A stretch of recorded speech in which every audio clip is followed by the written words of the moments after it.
my Odyssey and my audio. And we're also now streaming on Tim Osmond's platforms because he's paired up, I believe. I think we're paired up. And just let me just say hello to everyone. It is Sunday, March 10th, 2024. This is a COVID hoaxiversary show organized by johnlebon.com. And we do have special guests, Fake Nukes Phil and Tim Osmond from ips.monster. So everyone's here, and we are streaming live on fakeotube.com. But you guys can announce, or Tim Osmond for sure can announce where you can watch this as well. Yeah, thanks for having me, and thanks JLB for organizing this. We Mhm. are on DLive, we are on Twitch, two different YouTube channels, and I posted links. We're also on my Odyssey. So if you go to ips.monster, there's a drop-down list of live streaming links. We're available on all of those, and we're also on a number of audio streaming sites. And I believe I see right now a lot of people are beginning to pull up here to the raft. Okay, so John LeBon will be the host, because he organized this, and I'll take direction from him. And I think he said about 90 minutes, which seems to be a reasonable amount of time to allocate because we have so Yeah, many. I'm happy to host if you want me to. Although I thought you were going to host, Ab, because I thought it's your platform and Yeah. you're very good at what you do. I thought you would be the host. But what I wanted to talk about, and I mentioned Okay. this in the email, is tomorrow is 4 years anniversary of 3/11, which to me, I would suggest that in some ways 3/11 is bigger than 9/11. So I wanted to chat with you guys Mhm. and maybe take some live stream comments and maybe some callers as well if you've got that facility available It is. to look back at the last 4 years and to reminisce about our favorite memories, about the things we remember. I've got this theory that most of the regular people, the masses, they don't really have memories the way that maybe some of us do. They've forgotten most of what happened, but not me. I remember a lot of things that happened 4 years ago. And 4 years ago tomorrow, Ab, was Dr. Tedros saying that this coronavirus can be characterized as a pandemic. So, with your good self, Tim, the fakeologist, and with Tim Osmond, the president of the Infinite Plane Society, and with Fake Nukes Phil, the very special guest, between the four of us, I was hoping we could have like a memorial or a anniversary, a flashback, a celebration, a commiseration of the last 4 years. Tim, what do you think about that? I think this is important. I think we should do it all the time because 3/11, I agree, is bigger than 9/11, and 9/11 is still with us, and there's still people who misunderstand it. And this is, I think, the 9/11 of this next generation. And I think these are generational psyops, and it needs to be continually vivisected because it's a living thing.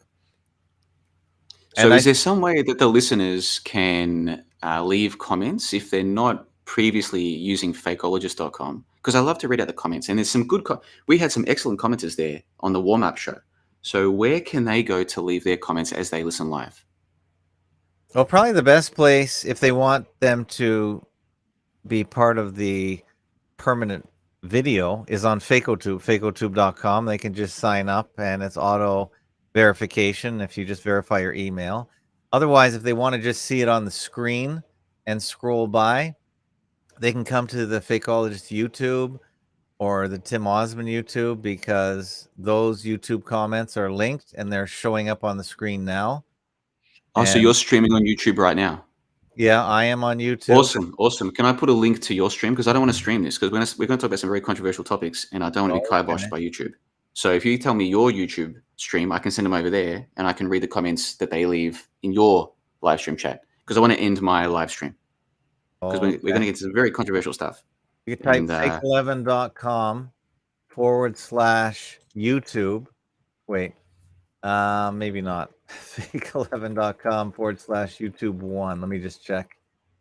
Yeah, fake11.com/YouTube, the number one. Fake11.com/YouTube, the number one. There I am over there. Those are all for all the YouTubers. And I will delete this off YouTube when the show's over. That's how I maintain the YouTube channel. But the FakeoTube chat is permanent. The chat turns into comments. And of course, I think Tim Osmond might have some links. Yes, I do. My chats are all integrated, so whatever of my platforms you're on, it all goes into one single chat. So if you go to any of the IPS platforms, you'll see comments there as well.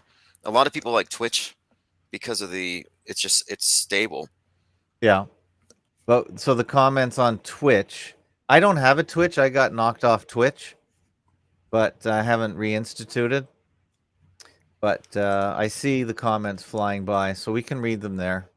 I think. So what I've done is I've put a link to your YouTube stream into the live stream comments of my stream. So I'm going to end my live stream in just a moment. And then anybody who's watching on YouTube can just click that link. You'll go to Ab the Fakeologist live stream, which is happening simultaneously. And he has the comment facility there, and we can read out your comments from It's his too bad YouTube. you couldn't pair your Restream, because you're on Restream now. So if you just authorized your YouTube, it would bring all 50 of your people in here. And I don't think you'd be kiboshed on the fly. You just have to delete the video when it's over. So it's up to you if you want to pair in. You can pair in easily, as far as I know. Yeah, I don't really want to be, because I want to talk about, the invisible body possessing demon. And what I want to talk about is what we've learned over the last 4 years and our suspicions about what's going on and why. And some of this stuff I think might get us kiboshed, and it's just not worth it. I've got like a 4,000, 5,000 subscriber YouTube channel. It's not worth kiboshing just to use YouTube when you've got your YouTube and we've got FAK853-Tube. And do you see what I'm trying to say? We've got a lot of tubes. There's tubes all over the place. So what we're going to do is I'm going to end my live stream now. Big thanks to all the people who were there for this warm-up show with Tim Osmond from the Infinite Plane Society. We are now at FAK853-Tube and Fakeologist's YouTube and a whole ton of other places. So if you want to catch the rest of this show, that is the place to do it. But I'm going to wrap up my YouTube live stream right now. All right. Let's ask Fake Nukes Phil, because we weren't familiar with Fake Nukes Phil back on 3/11/2020. So where were you on 3/11/2020? I was at my job. Well, I got a call. No, I got a text from my supervisor saying, "Don't come in tomorrow." And I texted back because I had heard on the news that everybody was going home because of this pandemic. And I texted back, "Wow." And that was the last I ever heard from him. But I went immediately and got unemployment, and I got a big bonus, and and everybody I knew came up financially during that time. We were getting extra money, and it was like, this is costing the government a fortune. To even my friend who runs a business in Vegas, he got an extra 150,000 to do his payroll, and he didn't have any slump in business. He was still just as busy during COVID as before. So he was just getting extra money from the government too. I mean, everybody was getting extra money.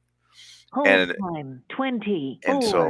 Oh, we already got a caller in her. Yeah, Caller okay. in her. Hello, where are you calling from? And what's your name? Erie, Pennsylvania. Erie, Pennsylvania. Hello. Hi. How's it going? Good. What's your name? Excuse me, Mark. Hello, Boogeyman. How are you? Hey, How you Mark. been? I'm hanging in there. Can you speak up a bit? Because I got you all the way to the top, but it's hard to hear. Sorry. Is that better? Not much. Do you have a comment on the fourth hoaxiversary of 3/11 for this esteemed panel tonight? Well, I would like to say, I don't know. I just randomly saw you were talking. I thought you were talking with John LeBon. Oh no, this is much more than John LeBon. This is bigger than all. We got Tim Osmond. We got an all-star panel right now. So Yeah, Sweet. Boogeyman. Yeah, it's great. I think Boogeyman's got his mask on. Could you ask him to take his mask off? Yeah, pick a secret. Wow. Pick a secret square. That didn't take long to create a fake narrative. Yeah, Like, pick even your fake narratives are just pick out a of secret control. square to say hi to. Yeah, I don't know if it was a hoax. Something was going on. Mm-hmm. Obviously it wasn't like what they said, but like something was going on. Like people were dying. Okay. Were they dying any in excess of the way they were before? Because according to all the numbers that we think are real, the death toll for most nations went down in 2020. Yeah, I mean, I'm just one guy. I don't really know. I just Okay. know for me, I can only speak for like my personal experiences, and just to me, it could just been, it could have just been, like the power of suggestion or whatever. But I did notice a lot of people dying, like more than normal. In particular, a close friend of mine died. Now, a common theme amongst most of these people that died is that they were kind of like in bad shape already. Like they were like, whether they're just fat or whatever it is.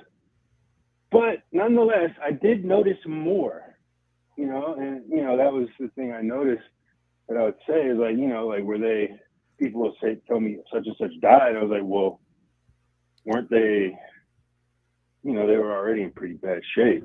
Well, I hear you.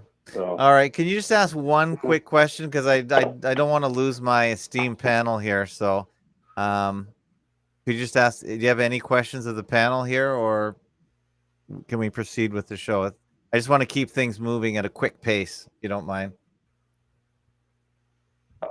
sure. I mean, I don't even really know who's on the panel. Oh, I have one question, and then I'll leave. Or Yeah, go for it. Or listen. Yeah, you're welcome to listen. Mr. Tim Osman, right? Tim Osman, IPS.monster. He's created quite a name for himself. He's got quite the following, and like he's got himself a nice show and all that. And he has some pretty good takes in some regard. But the thing is, he's got a couple of turds in his punch bowl. Okay. And I would just like to ask him one question. Go for it. And we'll see if he can maybe, I'm going to offer him the opportunity to scoop out one of the turds in his punch bowl here. So Okay. let's see what he does with it. Let's Okay, go for it. Let's see if he doubles down. Okay. Yeah, so Justin Bieber, as you like to call him, and the artist we know as The Weeknd, you don't really think they're the same person, do you? No, Like, the best we real. can say is it's fakeable, as in somebody could wear a mask and portray themselves as somebody else. The technology is so good, admittedly so by the CIA even, that it's Yeah, foolproof. So there's no question that somebody could portray somebody else. That's not even, look, it's fakeable. That's all we can say. That's with your girlfriend too, but that doesn't mean I am or I did, right? Well, who would make that argument? That's silly. But we're talking about realms of possibility Exactly. and That's technology what I'm that saying. exists. The whole Justin Bieber thing is silly. Who would make that argument? Stupid. Well, someone would make that argument unless they had a reason to. And if you're asking the question of, is it fakeable? Yes. Look, do you agree that a mask can make you look like somebody else? That's all I'm saying. It has fakeability that you have to consider. And if you don't recognize the tools and tricks of the trade, you can consider me having sex with your girlfriend, but it's ridiculous, right? Like I could. All right. Like I'm not going to, and I didn't. We're gonna move on now. We're gonna move on. Not worth talking about. Okay. totally classy guy. Classy guy. Boogeyman, thank you for calling. We're gonna move on. We gotta go with the show here. Sorry, guys. Maybe we should give the phone lines a 20-minute break before we get into that and get detoured. So we're talking about 311 tonight, not about anyone's girlfriend. So, John, what question do you have next? Yeah, so that was fun, wasn't it? Did you guys not see that coming, by the way? Did you honestly not see that coming? I don't screen the calls, so As soon as you heard that it was Boogeyman and he hadn't even bothered to get his audio properly and he didn't even know who was on the call, that should have been all the red flags you needed to know that was going nowhere. Nothing against Boogeyman. I'm a fan of Boogeyman's. I've had him on the Conversations before. I find him quite intelligent and articulate at certain times. But when he calls into a 4-person panel show and doesn't even know who's on the panel, that's your sign right there that all he's going to do is waste our time, man. That's all he's going to do. And do you know what? He gets off on it. He gets off on that. He likes to be the antagonist because it gets him attention. I mean, Phil and I dealt with this on our Wednesday show. We had at least one troll take over our little broadcast for a few minutes, Phil. And yeah, Brian Grossman, that was a good time. Yeah, and that was kind of entertaining, though. Well, people do like to be entertained. Tim Osmond, how do you deal with trolls? Because you get trolled a lot on the phones. Yeah, well, this guy's apparently a Justin Bieber fan. He's really triggered by what I said. I wasn't convinced that Boogeyman existed. I thought he was Tim Ostman doing a voice, Oh, but you're saying it's actually a real person? well, he's I don't know, but what do you do with trolls? Because you get trolled a lot. I do, but I actually invite them. I need that outside perspective, and then I Yeah. reverse engineer their arguments because I think there's a lot you can gain from it as long as they can remain civil and not delve into just totally crude metaphors, etc. But for the most part, I find trolls to be useful because they're Mhm. useful idiots for the other side, and they're useful for us who are trying to reverse engineer how the other side operates. I agree. Okay. Well, there were 5 questions, Tim, that I've put to you guys in the email planning all of this. So let me read out those 5 questions, and then you tell me what you think will be the most interesting for the audience, because you're quite the expert when it comes to radio broadcasting, what have you. So here are the 5 questions, and you can tell me where we should start here. Here are the 5. Number 1, it has been 4 years. What are your current thoughts or sentiments about this event that we call 311? So that's a nice softball question for you. Number 2, how often do you think about the so-called pandemic? Does it still affect your life directly? How often do you talk about it on your shows? How much do your listeners still care? Number 3, was there anything you got wrong in 2020 or later? What have you learned from all of this? Number 4, do you still think the so-called truth scene will be talking about 311 as much in the late 2030s as we were talking about 9/11 in the late 2010s? And that question might seem a bit convoluted. In other words, in 10 years, will people still care about 311?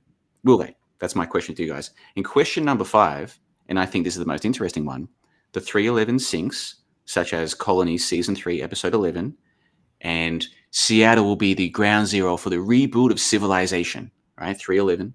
That's what we're talking about, Seattle. Then we find out that the first case of corona in the US was in Seattle. The Tom Hanks, whether it's 3 o'clock in the morning or 11 o'clock at night, that's a few weeks before 311. And Tom Hanks is the first celebrity to get coronavirus on 311. These kinds of things, what's your best explanation for these at this point in time? So those are the 5 questions that I put to you guys in the email leading up to this call. Of those 5, Tim, or abdifacologist, which of those do you think we should start off with for this show? I say number 1. Let's just ask the question. We'll get a quick answer from everybody so everyone gets equal airtime. I don't want anyone to dominate. So just Are you ask. sure? Maybe we should get Boogeyman back on. Maybe we should give him Just, the central just platform for the ask first the half hour of the show. ask the first question. Okay, I told you the phone lines are closed for a while. So go ahead. If anyone calls, just stay on the hold. We now have a good hold system. So let's ask number 1 again. We'll start with Phil and then go to Tim Osmond. So question number 1, Phil, is it's been 4 years as of tomorrow. What are your current thoughts or sentiments about this event that we call 311? I think it was all a hoax. I didn't see, in my personal experience, I didn't get sick. I didn't see anybody die. My daughter, however, did get a flu, and she lost her smell and taste for 6 months. And that was the closest I came to. And so she quarantined at my house, and I wanted to catch it because I wanted to see what the fuss was all about. And we shared food, and out of the refrigerator and stuff, and I never caught it. And so she tested negative, and she went back home. She didn't want to expose her roommates, and so I never caught it. And people at the dog park were saying they knew people that were dying from COVID, but I didn't believe their stories because they don't know how to vet. And I thought people were just, they're older people. I thought they were just dying from pneumonia, and they're just writing it. All the pneumonia deaths are being written down as COVID now. And so I noticed that women became very bad rumor spreaders, and they weren't vetting any of the information they were getting. And most of my information came from women. I say, you haven't vetted that information. I mean, it's just a rumor. And no, so and I saw the fake trucks in New York City, that the freezer trucks that were easily exposed. People were sending videos of the empty hospitals, and I so I never buy into it. However, so what happened was, after 6 months, when I saw the Tiffany Dover do that fake faint, in front of that microphone, that was it. I said, okay, these people are pulling a stunt on both sides, because that wasn't. I mean, because I saw the hysteria that happened in the alt media. They were all freaking out, going, "Did you see that nurse who died on live camera after she got the shot?" And everybody in the 153 News and BitChute was just going hysterical. And it's like, if you can't tell that was the fakest feint in the whole world, well then you've forgotten everything you've learned from all these fake events, all these fake shootings, all these crisis actors. If you've forgotten everything, and your hysterical mind has taken over. And I wasn't going to allow my hysterical mind to take over. I knew the propaganda was coming on both sides. Nobody was dying, and the vaccine wasn't killing anyone either. And then I saw Joey Behar tell all of her viewers to go get the vax, and they were laughing at Trump supporters. Oh, those stupid Trump supporters aren't going to get the vaccine. And I said, well, these people aren't going to kill all the Joy Behar people. I mean, these are the people that actually vote for him and actually enjoy being communist. The Democrats actually enjoy living in a communist state. And it's like, they're not going to kill their own people. And so at that point, I made the decision, because I knew they were segregating us into two separate camps, and I said, I'm going to be in the camp that's going to win. I suspected that they're going to release a real pathogen, and the people who didn't get the antidote were going to be susceptible to this new pathogen. So I said, well, so I'm going to get the antidote. So I went and got the Pfizer, and I told my daughter to get the Pfizer. And because that's what all the Jews were getting over in Israel, they were getting the Pfizer. They're not going to kill their own people. And so, and that was it. I did. You took two of the Pfizers. It was a double dose, and that's it. I haven't gotten any of the boosters or anything.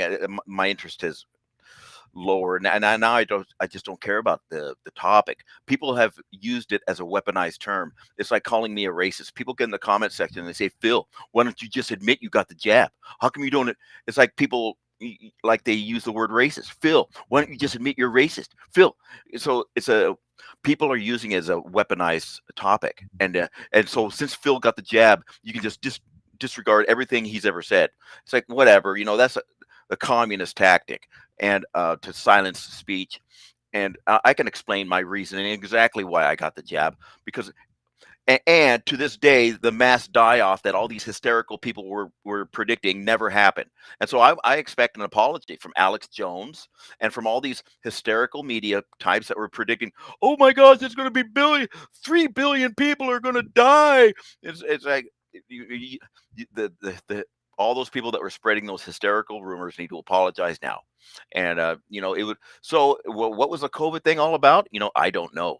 It was just a weird thing. I think, honestly, the vaccine was a placebo. Honestly, I think so. What was the point of it all? It's a very good question. I don't know. I do know that we have all the prices have gone up now. All the gifts of free money they were giving us during that 18 months of free vacation they gave us, they're getting it all back in gas prices and in grocery prices. And so I don't, they're getting it all back. But yeah, your guess is as good as mine as to what the whole point of the whole thing was. All right. Tim Osmond. Yes, yes. I will take a jab at this. I actually think I do know what the whole point of it is. But looking back at the past 4 years, I think it was about money and power and control. But we're moving into a new global atheistic society where they've replaced traditional values, but they don't want to give up that control. So I think what they've done is they've replaced the archaic concept of sin with the virus, and they've replaced the priesthood with the scientists, and it gives them the same power, and it divides society into the saved and unsaved. And that schism is a huge part of what I believe this operation was for. They never wanted to vax everybody. They wanted half to be anti, like Protestants to the main church. And so I think this was all about creating a war in the minds of the population and to put them against each other. And as far as in my personal experience, I didn't see any indication of a pandemic. I saw a fashion statement, PPE. I saw coercive, collectivist, peer pressure controls.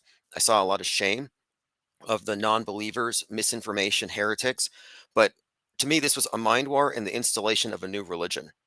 And I do think that the jab itself is a psychological warfare weapon, and it's part of polarizing the public. And I think there's a really fascinating correlation between the right wing's response to the vax and the response to the borders and the response to even extraterrestrial aliens. And it has to do with borders and boundaries. The left embraces government, the commies love government, and they're porous. They're like, vax me, open our borders, aliens come down. And the right's the complete opposite. So I think this was a divisive political psyop. And as far as the needle itself, I think anti-vax is controlled opposition. There was a guy in Germany who took 217 jabs, and he's still alive. So what do you say to that? You know, I'm like, in all likelihood, any of the supposed instances of this thing is it's hypochondria or mislabeling the flu. And I don't think it was as bad as people make it out to be. If you look at how people made off, people got time off, they got money, they got stimmy checks. I kind of think 2020 was a mass delusion, nothing more. I don't think it was any more of a death spike. There was no death spike. I don't think it was any more of a severe outbreak than your regular seasonal flu, but they rebranded it. So it was a testament to the power of media to shape our perceptions. And that would be my take, that it was an installation of a new paradigm. Okay. John LeBon, do you want to give your take?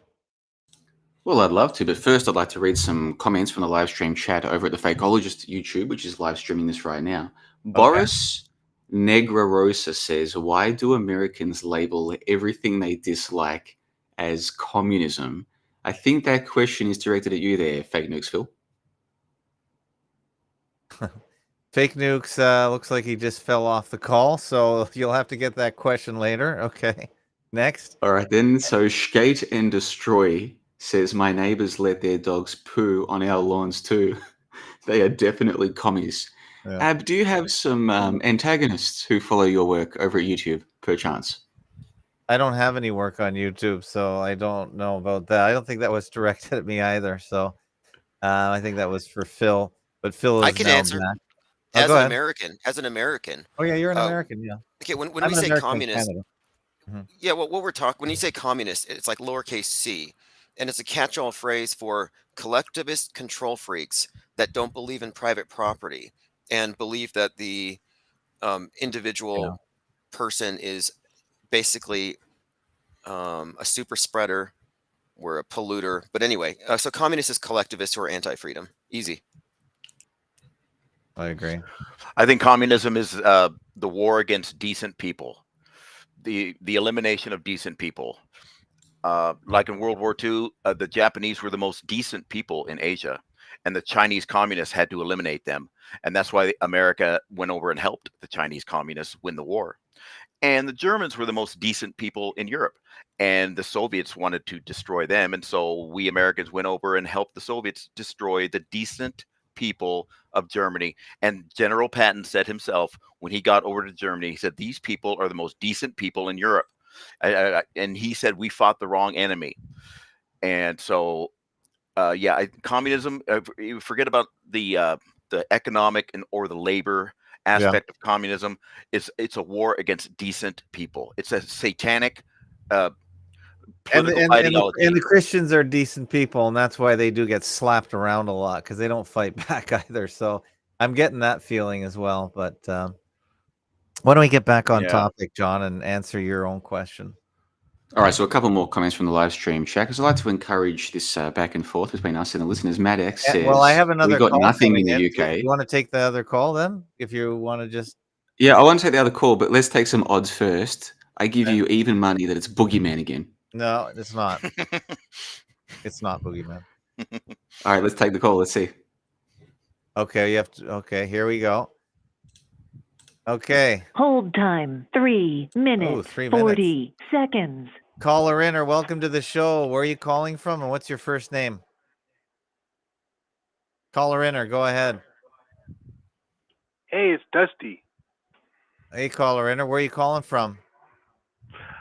Look, I just wanted to say that Fake Nukes Phil is a complete moron. All right, we're being trolled. He's using his girlfriend's phone now. Okay, sorry about that. And you guys didn't see that coming, did you? Okay, well, hey, let's go. you Oh, want he to might. read some more? Yeah, go ahead, Tim. Okay. What's the question again? Let me answer the question. Can you repeat it? So refresh Yeah, I'll me. repeat the question for you. And by the way, for the listeners, so what I did was I sent to my interlocutors here, to Tim, the president of Infinite Plane Society, to Fake Nukesville, and to Ab the Fakeologist. I said, guys, let's talk about 311. And I did have some structure plans, and I appreciate that Ab now wants to get back to the structure. The first question was, of the 5, it has been 4 years. What are your current thoughts or sentiments about what we call 311?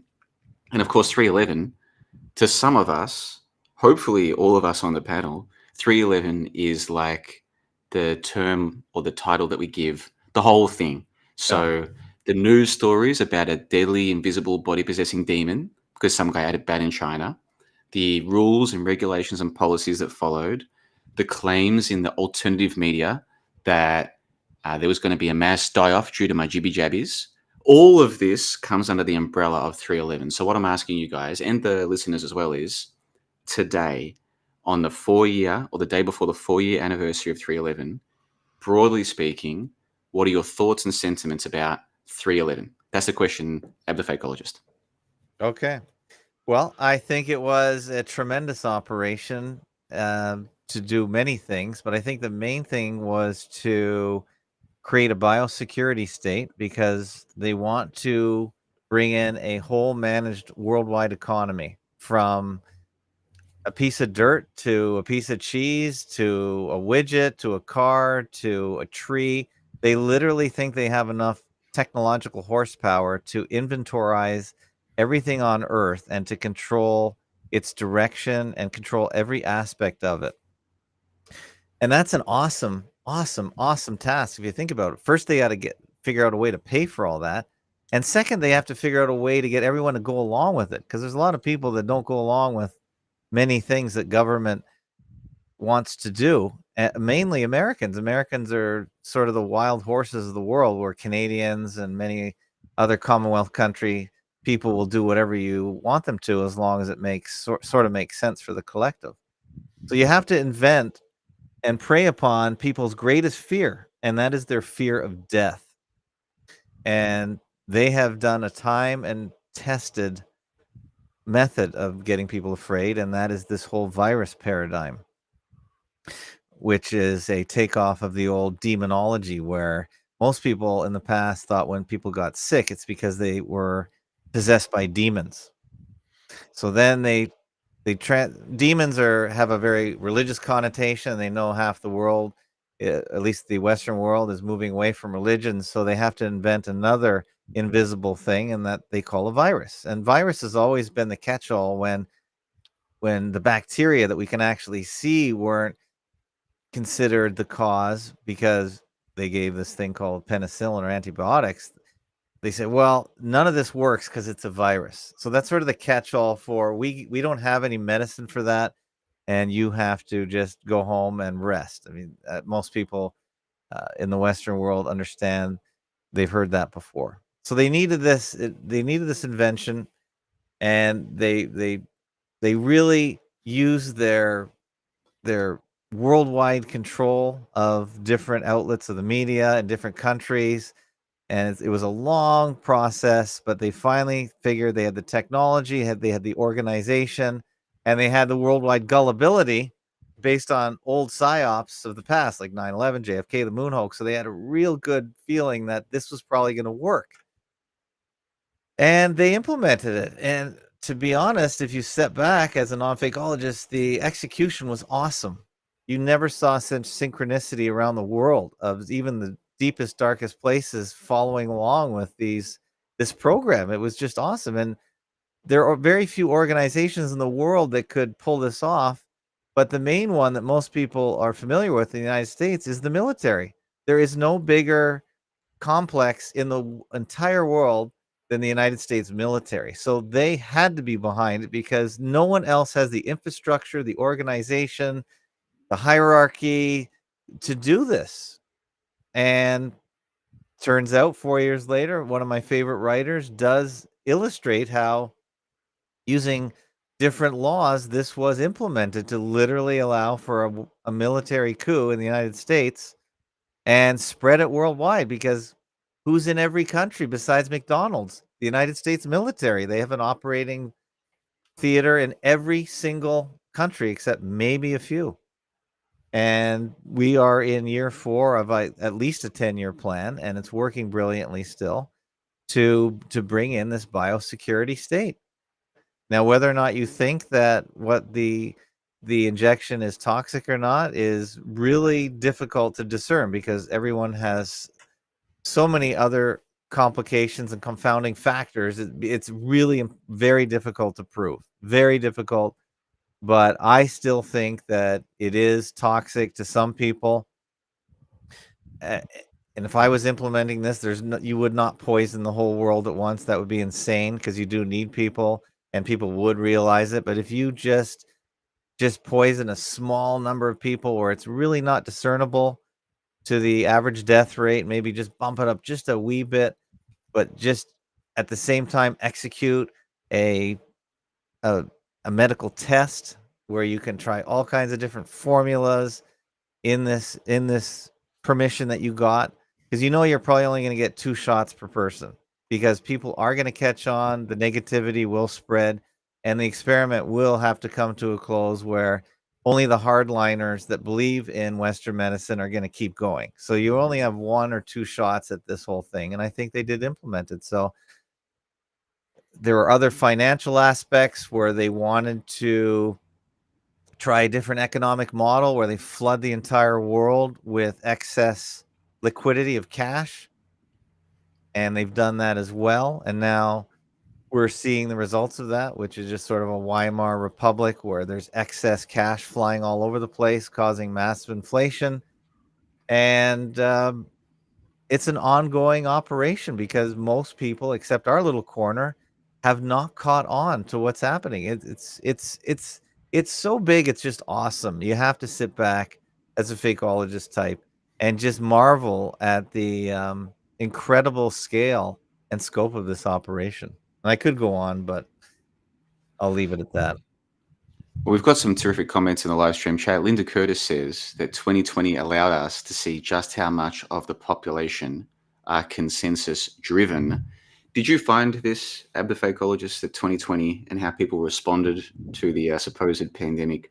Did you find that your faith in or your confidence in your fellow man, and this is for the whole panel as well, this is also for Fake News Phil and for Tim Osmond, did you find that your opinion of people changed following or during or following 3/11? And by that I mean, let me be more direct. Did you lose respect for human intelligence as a result of 2020? This is for the whole panel. Anybody can jump in here. Well, I didn't, because I have been promoting the idea that 9/11 was a hoax since 2012. And I know my audience. I know it's very limited.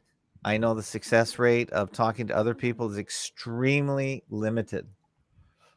So this was a litmus test for fakeology, because now suddenly we can identify people by their facial hardware, i.e. the mask. So when they put on the mask willingly and promote the use of it, that to me was a great telltale sign that I didn't even have to ask what their thoughts were.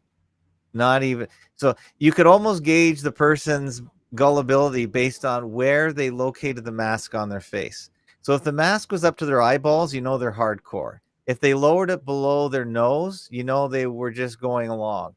If it was hanging off their chin, that they were just not willingly doing this, but they were just trying to make a really weak effort. If they had no mask at all, you knew that they know that something is wrong with the story and they're not buying it all. If they're running around with signs saying masks are a hoax, then for sure. So everyone identified themselves for at least a couple months. It was brilliant. It was beautiful. Like, I would go up to a guy with a no mask and say, "What do you think about 9/11?" Almost instantly I'd get, "Yeah, that was an inside job at the very least." So yeah, everyone revealed themselves. It was great.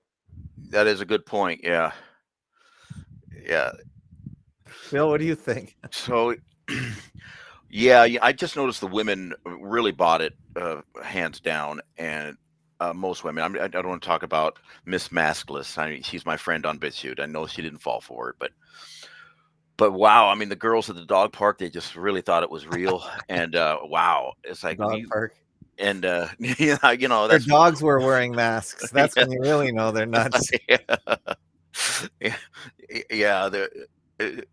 So it's just, and I don't talk about it at all on my channel. It's just because I know the hoax is on both sides, Yeah. and uh, and it's such a have got such strong opinions about it, and they'll call me a racist because I got the jab, and they use it as a weapon against me, and even though you know I I might get another jab if I suspect that they're going to release a pathogen, and the people who haven't got the jab are going to be susceptible because the jab is really an antidote.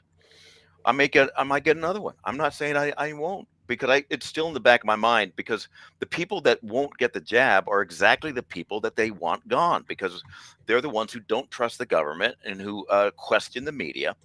The commies don't want us around. And so you think you're going to be on the winning team because you outsmarted the commies? Let me tell you something, the commies always win. And you're not going to be on the winning team, because the whole world's gone more communist and more communist, especially since 1991, when George Bush Sr. Mentioned the New World Order.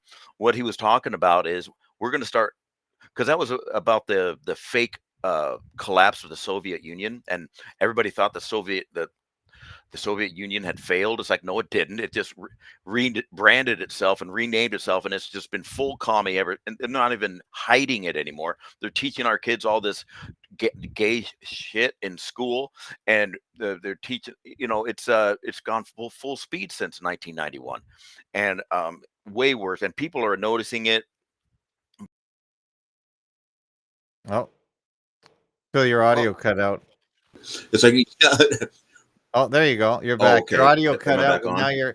now it cut. I think your headset died because now you're Yeah, back yeah. on I'm on your. I am having my new computer cuts out, so I had to bring in my 2009 laptop as my Oh, okay. backup. That's why An I was out upgrade. for a while. Good thing I didn't throw it away, Yeah. because somebody got inside my computer and planted a bug, and so Okay. my new computer cuts out at random times. And so Okay. anyway, the 2009 is kind of working. As long as it wasn't the COVID bug. Yeah, yeah. So anyway, so that's how I think about what I think about the COVID, and Yeah. I just Well, kind of stay away from the topic. Let's go for Tim Osmond next. Yeah, to answer what he had said, did I lose, I wouldn't say I lost respect for people, but it was a wake-up call, 2020 vision, where I realized that Trutherville was 100% compromised by a very slick presence of establishment-friendly counter-narratives. My opinion, which stands even to right now, is that the pro vax and the anti-vax are two sides of the same coin, and they didn't want everybody to get it. They don't want everybody on the placebo. I think they want the division down the middle because it perfectly aligns with this division between trad right and progressive left on every single issue.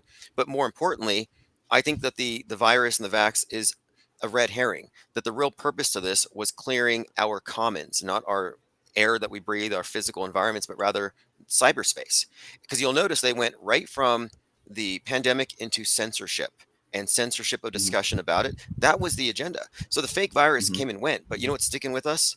The infrastructure for censoring mind viruses. So they kind of distracted the anti-vax movement from what really was going after the First Amendment. That's a good point. Yeah, I think there's a lot of things like that they snuck in during this hysteria.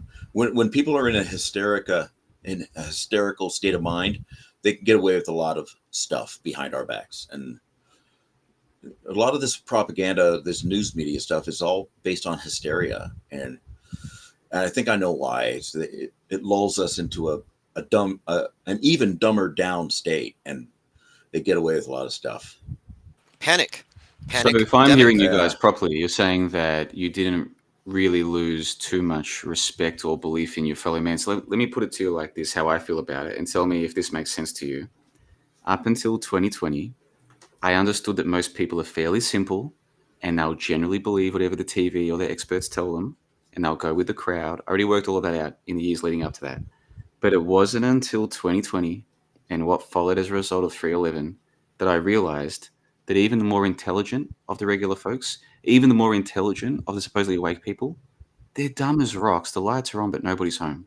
And if they are told that there is an invisible body possessing demon on the loose because some guy ate a bat in China and now you have to stay home to save lives, and anybody who disagrees deserves to be banned from social media and possibly should even be put on trial for crimes against humanity for not going along with the agenda, the masses will believe it, they'll go along with it. And so, you know that meme of like, man who lost all hope loses last remaining bit of hope he didn't know he still had? That was me in 2020. I lost whatever remaining hope I had for the average person to think for themselves. 2020 took that away from me, and I'll never get it back. Which is not necessarily a bad thing, because if people are this stupid, better I learn this now at a relatively young age. I was 30, I was like early 30s when it started. Better I learn this now than when I'm 40 or 50 or 60 and I've built a life around the idea that the average person can think. Because it turns out they cannot, at least in times of crisis. If you tell the people there's a crisis, out the door goes any logic. So maybe if you talk to a person one-on-one in a cafe or over dinner, sure, maybe you'll get some intelligent thoughts from them.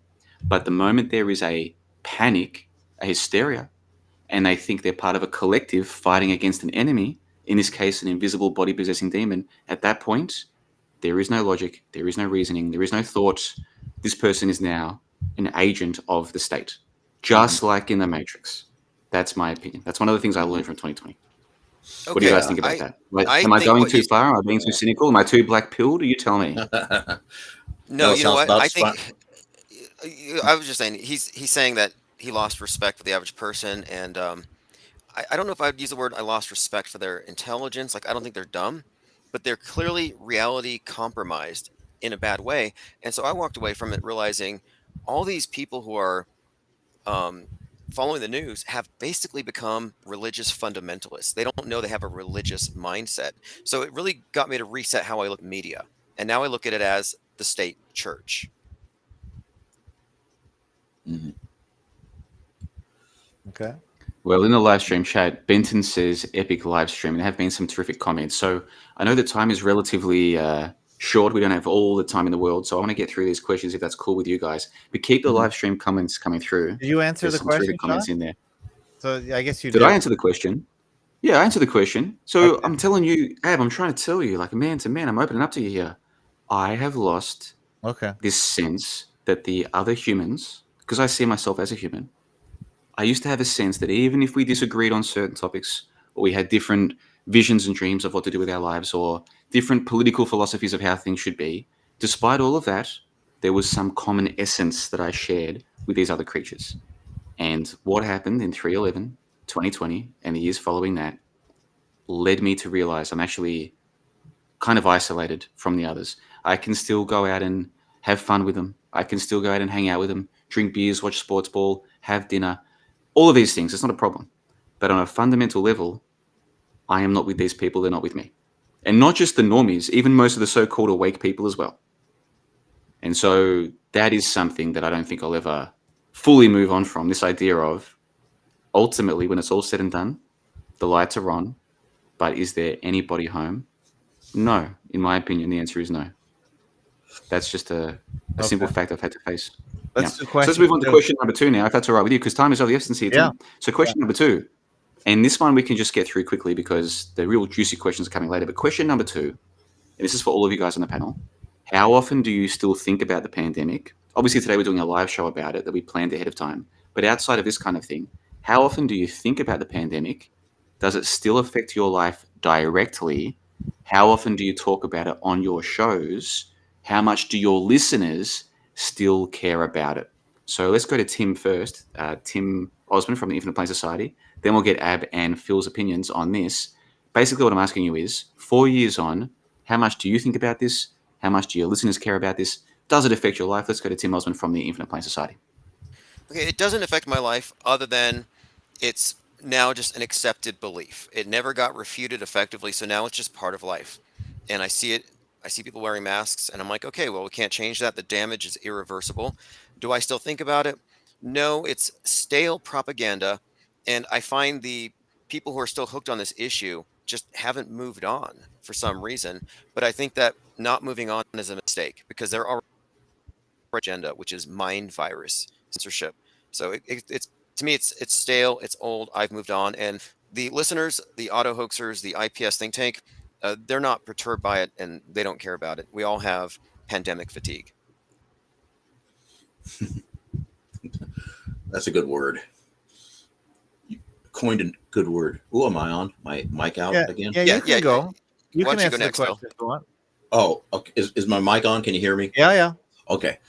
Oh, yeah, that was a good word. Pandemic exhaustion, or what? Yeah. So yeah, I've got that too, and so the only people that care about it are the trolls who want to. They've weaponized it, like I already said, and so I don't care about it. I don't talk about it on my show, and it's the people that don't care about it are the ones who are like us. Just they don't give a damn what you do. They just care about what you say and whether or not you're spewing a bunch of nonsense or not. And so I here's my thought. Okay, I get the instinct that China rules over us, and they had to train us to be like little Asians, because the people in Asia have been wearing masks for many years, and China, our communist ruler, the one we helped win World War II, they had to train us to be like good little Asian people. And so now we are, and now they've got us to where we wear masks and we're scared of our fellow man, and then they'll bring it back. They'll make us wear masks again. I don't know when, maybe now or next year or something they'll do it. But yeah, we're good little commies now from our Chinese rulers. That's basically all I have. Okay. John, do you want to go next? Yeah, so let me answer the questions directly. So how often do I think about the pandemic? I would say almost every day the thought pops into my head, something to do with the pandemic, something about it. Not necessarily a good thing or a bad thing, just something pops into my head. Bear in mind, folks, I'm coming to you from beautiful Plovdiv, Bulgaria. Were it not for the so-called pandemic, it's very unlikely that I would be here. I was traveling around Asia as a digital nomad when the planes stopped. I had just arrived in Kuala Lumpur when everything stopped. And so that was life-changing for me. And I get the sense that for most people, 311 didn't actually affect their lives directly anywhere near as it affected some other people. And I'm in that second group, the some other people. It affected my life directly, and I probably wouldn't be here in beautiful little Plovdiv, Bulgaria if it weren't for the so-called pandemic. So how often do I think about it? It pops into my head pretty much every day, I would think. How often do I talk about it on my shows? I make jokes about it. Like I like to impersonate Dr. Tedros, where he says the coronavirus can be characterized as a pandemic. I'll throw that in there every now and then, or I'll add in sound effects from like, the film Larry Crown with the character Lance Corona played by Tom Hanks. There's a scene in there where he doesn't turn up to class one day. This is a film from 2011, by the way. There's a scene where the Tom Hanks character doesn't turn up to class, and then the Rami Malek character is wearing a vampire costume. And so Julia Roberts says, "Hey, who's skipped my class? Where's Larry Crown?" And the Rami Malek character turns around. He's got fangs in, and he looks like a vampire, i.e. a bat. And he says, "Maybe he got the flu." Right? And that's a film from 9 years before 311, by the way. So sometimes I put that sound effect in my content.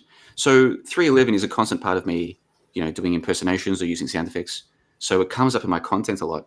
But how often do we talk about it on the member calls? These days, not so much. I think it's like, what else is there to say, generally speaking? So these 311 special episodes, which I hope that all four of us and maybe more people will be here in a year's time and 2 years' time. We'll keep doing 311 specials, I hope. But outside of that, in terms of going into great detail about it, I don't spend that much time talking about it these days. So I think I've answered that question. How about you, Ab? How often do you think about the pandemic? Does it still affect you directly? How often do you talk about it on your shows? How much do your listeners still care, Ab the Fakeologist? Well, I talk about it all the time still. I do a Monday show called allshotsclot.com because I was into vaccine damage before 311. Not really in a major way, but I was already in looking into the AIDS hoax because I was looking into hoaxes anyway, and the AIDS operation was another really well done psychological operation. It really was. It's pretty complicated. It was back in the 80s, and it's still running today if you think about it. Now it's obviously taken a back seat. So I've always thought about it. Now I do think that my daughter is vaccine damaged. She hates me saying those words, but I really think that one of the most severe consequences of any kind of end vascular ischemia, which is what vaccines create in the body, is type 1 diabetes, which is your pancreas is essentially dead. So unfortunately, as long as I live with her, I'm reminded of that every day. So I'm looking for a scapegoat. And I really haven't found a better one because if you look at the official causes of type 1 diabetes, they say genetics, which of course is insane because in my case, no one ever anyone in our extended family has even any kind of medical diabetes at all. None of us Mhm. have nobody. So that to me is just another BS cover story. So that Mm. reminder is always in my head. Now, if I wasn't electronically attached to her, where I can just monitor her blood glucose every day, I might just back off. But I just don't at the moment. I'm still obsessed with it, and she's been diagnosed for the last 3 years. So it really makes me crazy cuckoo because I can see the dollar signs because I'm paying for this financially as well.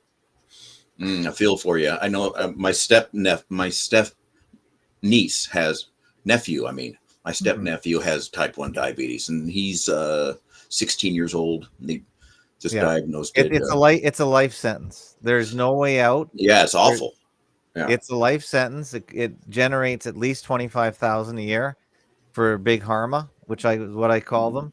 And so that's my main impetus, to be honest with you. And she's not a supporter of my theory at all. But that's okay too. I don't need any more support on that because I've got it in my head and it's not gonna be purged out of my head. So because of that, I look at this whole operation on a daily basis because I really do think that all vaccines are toxic. I think they all cause a different level of harm, and they've been doing it for a long time and getting away with it. So I would like to see the end of it, but I know that's not going to happen anytime soon. But so that's my impetus for talking about it all the time, and I don't really need any.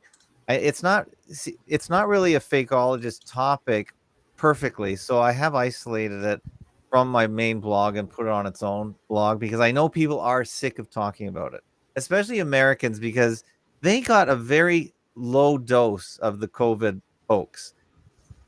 The operation in the US didn't last more than a couple months. I know it's different in different states, but I would say for the majority, the heartland, especially outside the cities, it was a month-long inconvenience and a bit of a joke. So where I live in Ontario, it was a 2 to 3 year operation. And because we are in the center in Toronto of the medical mafia, they weren't going to let their foot off the gas here. They really had because all their actors were based in Toronto, all the schools that were funded by Big Pharma, they had to make it work. So they were not going to let off here. So I was particularly affected. I suppose if I was in Bulgaria, which is a second or third world country where they don't have the money to promote it, I can see that it wouldn't really be a big deal because without promotion, this thing would have died within weeks because no one saw any evidence of sickness. And most people, they don't see any clear and present danger. They move on with their lives. So that's why I keep doing it. I keep talking about it. Fakeologists, probably not so much, but there are, I would say, a subsection of fakeologists and other people who aren't fakeologists that are interested in the topic.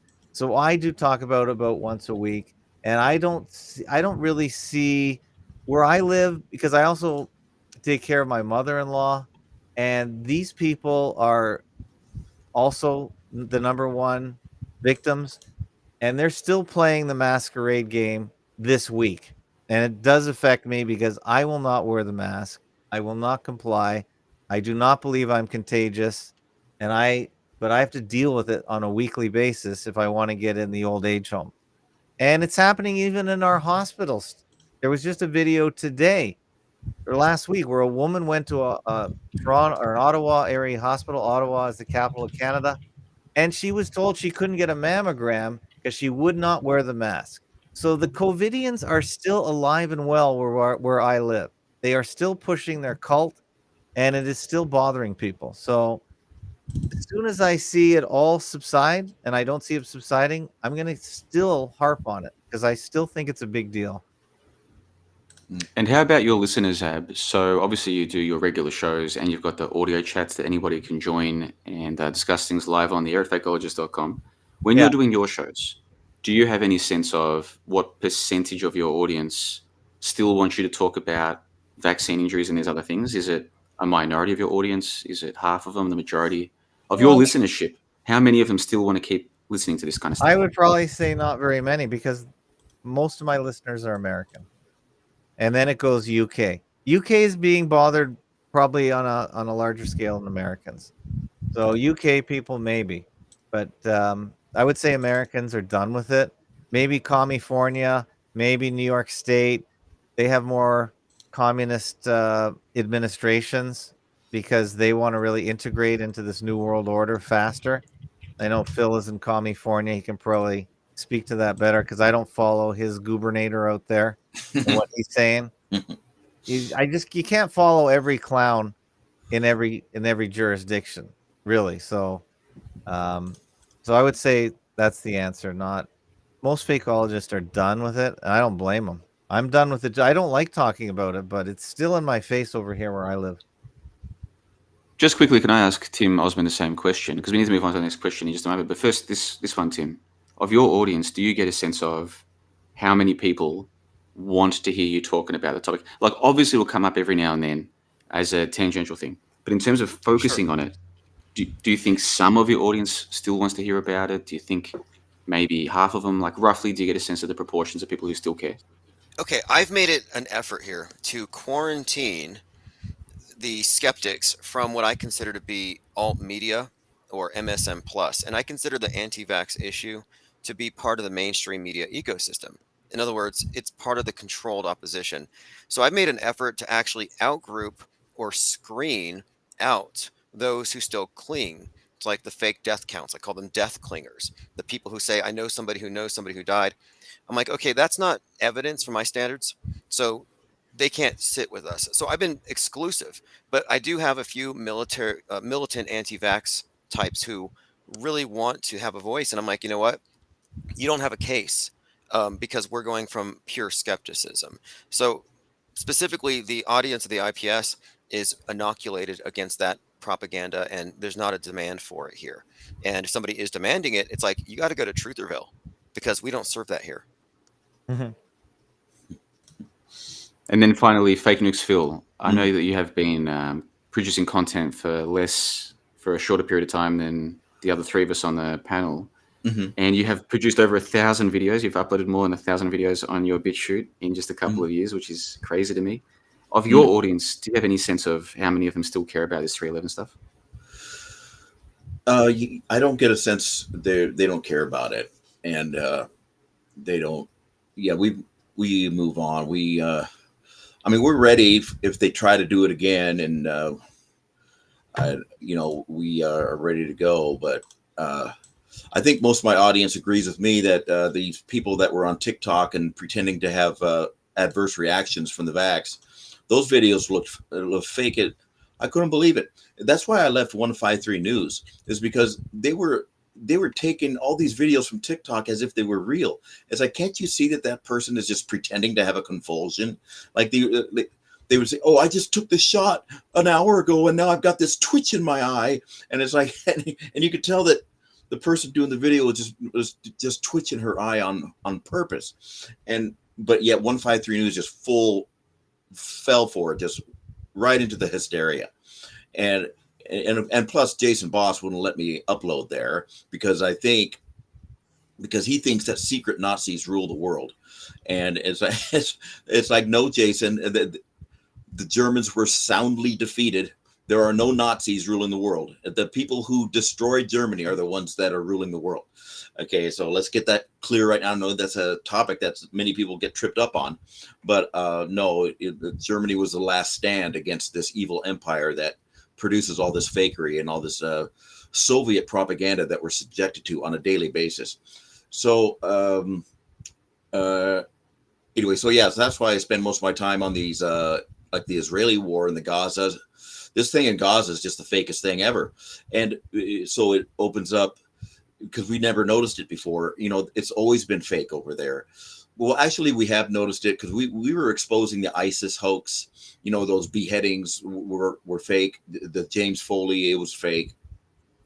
And we were exposing the Syrian war, and that many of the buildings there in Aleppo were just old buildings that they were just blowing up. And they were giving us misinformation. The gas attack at Duma was a laughably fake event. And so but now this Gaza thing is just taking it over the top. Okay. So now they're making it so obvious that it's fake. It's like, now the whole thing's been fake. Ever since the Jews moved into the Middle East back in 1947, it's been a Hollywood studio. And that's what they turned it into. And all of these conflicts have been fake. Even the USS Liberty that so many people just focus on, that was fake. And so Israel promotes propaganda that makes them look like the villain, but they don't care. Just as long as they get everybody hysterical and make you hate the Jews, because the more you hate the Jews, the more money they make. And so they don't care if you hate the Jews. And so, that's something that a lot of people on BitChute have a hard time understanding. So anyway, and so that's why I kind of stick over there. And if they want to bring up another pandemic, well, then we'll be ready for it, But anyway, Question number 3. And all right, question number 3. Before I get to that, by the way, though, so in the live stream chat, Zintrax said that what JLB said about the experience of 311 and losing hope for the average person. Zintrax said that what JLB just said was my biggest takeaway from 2023-11. And I appreciate Zintrax saying that, because I get the sense, even though we were all there and we all saw the masses going completely nuts and showing us with their actions that the lights are on but nobody's home, I think a lot of people have forgotten that, or they've compartmentalized it. Probably because it's easier. It's probably easier to live day to day pretending as though you're the average person, that there's some thoughts going on there, right? It's probably easy to believe that. So people have forgotten what they went through just a few years ago when everybody around you turned against you because the TV told them to turn against you. Probably easy to forget that. Whereas I haven't forgotten it. I can't forget it. It's like I'm that Japanese soldier on the island that people are telling me that the war's over, but not for me, man. I'm never forget. Anyway, let's move on with question number 3 then. Now we get to the juicy stuff, guys. Now we get to the real juicy stuff. And I did send you these questions in the email ahead of time, so I'm not springing this on you. Question number 3 of the 5.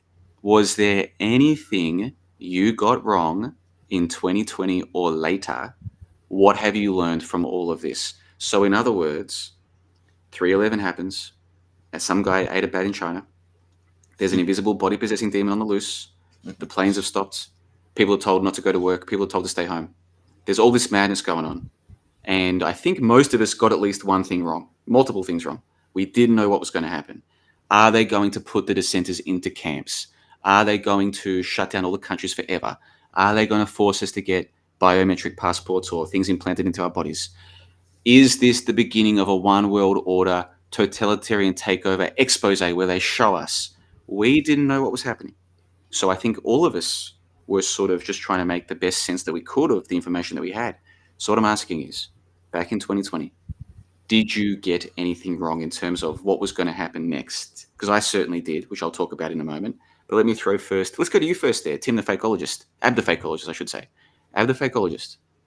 Looking back, was there anything that you got wrong following 3/11/2020? Of what you believed was going to happen or what was coming next? Did you get any predictions or prognostications wrong? I didn't really make too many prognostications. I did say at the beginning this was going to be a 10-year operation. I didn't really know how it was carried out. until maybe a year or two into it, but I didn't make too many predictions to go wrong, so that made it pretty easy. But I did detect that this was big. It was for the long term, and it's going to be way bigger than 9/11. I figured I was going to be talking about it for a long time, so I registered a couple domains because I figured they need to stay up there somehow, some way. So that was how I knew it was not just going to be a quick one. But overall, it's really happening just as I thought it would. I was really hoping that the vaccine mandates would go away, but that one I just didn't I didn't put a date on it. I just figured you're gonna have to weather this out. If I'm right and they are hurting people, then I figured that enough people will get hurt and that the masses will turn on them because unless the masses realize what's happening, there is nothing the minority can do to stop this. You're just gonna have to dodge bullets, stay out of the way. Um, so I I just don't know what's next for this operation.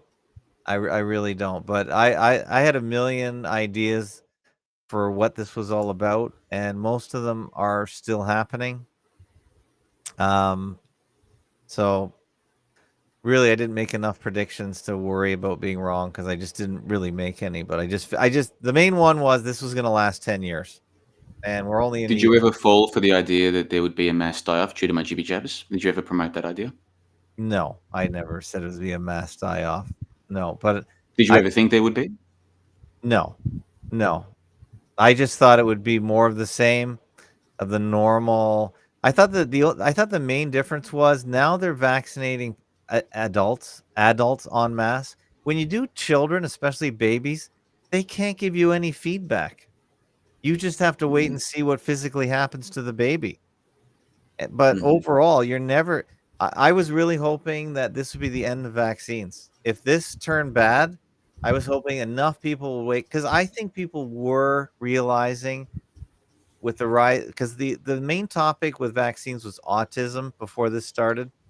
And I don't think anyone here can deny that it is widely accepted amongst the population that autism is on the rise. There are more little children being drugged up because they have some kind of damage due to the industrial medical complex. So I think there was an awareness growing. I don't think it was enough to stop, but I really think that was happening. So I was really hoping that now that adults were getting shot up, that they could speak out where the children could not. And even if a child could say, "I'm not taking this," unless you're 18 or you can have a way to divorce your parents, you don't have a say in what's going to happen to you. So that makes it up to adults to really do the talking. Because before, children could not speak out at all. They still can't. They're still victims of their parents' paranoia. Well, there's a terrific comment in the live stream. Harks, Harks says, I thought it was all about 5G and the jab was the cover story. Do you guys remember this? How 5G in the truthosphere back in 2020, the 5G was a big thing. Oh, it's the 5G, or the 5G is going to mix with the vaccines, or the vaccines are a cover story and the 5G is going to do this or do that. Do you guys remember this? This was huge just a few years ago. This was like everywhere you turned in the alternative sphere. Somebody was talking about 5G. Yeah. Oh yeah, I saw all the hysteria over 5G. Yeah. Well, the thing that I got wrong, I'm happy to tell you guys that I got wrong, and I've gone back and listened to the Fakeologist audio chats from that period of time. The main thing I got wrong was when the planes all stopped, and then when they'd been stopped for months and months, I started to believe. So we're talking like the middle to the later part of 2020. I started to believe international travel as we knew it was finished. Maybe it would come back, maybe with some other passport requirements or something later on. I didn't know. But in my mind, for like cheap international travel as we knew it, that was done. I actually believed that at the time. And clearly I was wrong. And I'm happy to admit that I was wrong. Sometimes I get things wrong. Let's go to not Abd the Fakeologist. Let's go to Tim Osman, the president of the Evil Plane Society. 2020 and subsequently, was there anything you believed or predicted that you got wrong? I think what I got wrong initially was I didn't think that they would be able to pull off an actual lockdown. I underestimated the compliance. But Oh. here's what I got right. I looked at 311 as they didn't brand it like they did 9/11. 9/11 is all about that date, but nobody really called the pandemic 311 except for us. And I don't think they wanted it to be branded that way, but I recognized that this is going to be the 9/11 of this era. 19 years later, after 19 hijackers, you get COVID-19. And I was like, this is going to last another 19 years, was my thought. So I have no illusion about Mhm. this going away. I just thought this is going to be the installation of this new order. I did say very early on, in fact, 3 days before, I said World War III will start on Wednesday. We predicted 3/11, ground zero, everything would begin in Seattle based on predictive programming. So, one thing on a side note, it kind of affirmed and vindicated that predictive programming is a viable way of reading what they're going to do in the news. I predicted there would be no die offs. I was right. I predicted there'd be no waves of deaths. I was right. I predicted that there would be no FEMA camps, but there'd be ubiquitous home incarceration instead. So I would say I wasn't wrong about my assessment, and I'm still not wrong. I haven't seen the pile of corpses. I haven't seen the waves, and I haven't seen any indication that there was any kind of a death spike. So I would say my bigger picture was optimistic. I had people saying, "Oh, are we going to be locked down for good?" And I'm like, "Nah, it's going to wear off at some point." So overall, I would say I was not tremendously wrong, but I vastly overestimated the power of media to do a War of the Worlds type scenario and get everybody to panic. Did you have many of your listeners or people sending you messages telling you they thought the vaccines were going to lead to a mass die-off? A ton of people. I got nonstop. They were like, "It's going to happen." I called people out on it consistently, and by 2021, I was tired. I coined Vaxageddon because I'm like, this is just another neo eschatology. It's not going to happen. And one thing I want to point out, because I believe this is all political, I think that the way that the left views the AR-15 is how the anti-vax right views the COVID-19 shot. And it's all about saving the children because they can't speak for themselves and going after the manufacturers. So the left is always like, oh, we got to go after Armalite. They're rabid against gun manufacturers, whereas anti-vaxxers are all about Pfizer and all these different companies. I think that it's guns versus needles, and these are psychological operations 100%, and that's why we haven't seen die-offs, and that's why nobody is really getting killed in any of these mass shootings. Fake deaths. This is all atrocity propaganda. That's my big takeaway, and I'm glad I was right in my prediction that there wouldn't be a die-off. Yeah, we all are. Let's go Yeah. to let's go to fake nukes. Phil, was there anything that you got wrong about 2020? Which, by the way, I'm trying to make it clear to people, I got stuff wrong. I think we all did. Some of us just don't think about this as often or remember it as well. But none of us knew what was going to happen next, and things were crazy. So it was natural that we started to wonder what's coming next, because it was at 3/11 when they said that this coronavirus can be characterized as a pandemic. It was around that time that the sports all stopped. I don't know if you guys remember this, but it was around March 9, 10, 11 that the Formula One stopped, and then the football stopped, and the basketball, and everything just stopped. And then they started locking people down. Up until that point, a lot of people didn't believe lockdowns could happen, and suddenly they did. And that's when people started to think, what's coming next? So it was natural that we were starting to speculate, well, geez, how far is this going to go? So fake nukes, Phil, did you make any predictions back then that fortunately didn't come to pass? I just predicted. Well, I probably wouldn't. Looking back, I probably wouldn't get the shot again. I mean, I was so certain because when I saw how they segregated us, I saw the two different sides. The conspiracy, the Trump supporters and the conspiracy theorists are on one side, vehemently against the vaccine, and then I saw all the liberals, all the Democrats, all just eagerly wanting to get it and just clamoring over each other to get the next shot. And I said, wow, they don't want to kill those people. So I guess I got fooled by that. But I really thought they had it segregated. They're going to kill the conspiracy theorists. It's like they're going to release a real pathogen, and this vaccine is really an antidote for this pathogen they're going to release. Sort of like the anthrax when the soldiers went over to Iraq, and we inoculated them with an antidote to anthrax before they went to Iraq. So I thought it was going to be that kind of a situation. But so I was wrong about that, and I went and got the vaccine. because, and people say, well, Phil, if that was the case, then why would you want to live in a world with all those sheep, and when all the good people have been killed off by an anthrax pathogen? I said, well, because I want to live to fight another day, because then if I could get to the other side, I could say, look what you did to all those people that got the vaccine or didn't get the vaccine. I mean, you tricked them into not getting the vaccine, and then you release a pathogen. And so I was going to be that guy who to get to the other side and expose the game. But so apparently I got that wrong. I didn't get any ill effects from the vaccine. I mean, but I still probably wouldn't get it again.